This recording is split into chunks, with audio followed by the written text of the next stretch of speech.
அப்போஸ்தலர் 2வது அதிகாரம் 44, 45 ஆதி சபையில விசுவாசிகள் ரட்சிக்கப்பட்ட பிறகு என்ன செஞ்சாங்க? அவங்க சபையில ஏழைகள் இருந்தாங்க, சில வசதிகள் இருந்தாங்க.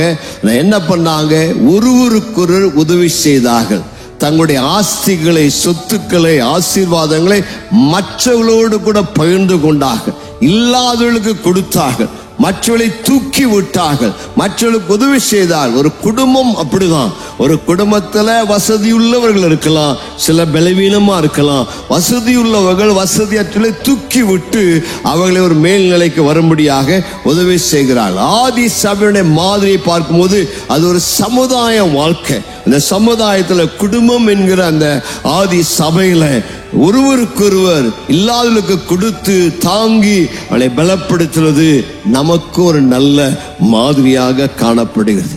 நம்முடைய சபைக்குள்ள தேவையுள்ள மக்களுக்கு நாம் உதவி செய்து நம்முடைய அன்பை வெளிப்படுத்துகிறோம். கர்த்தருக்கு மகிமை உண்டாவதாக.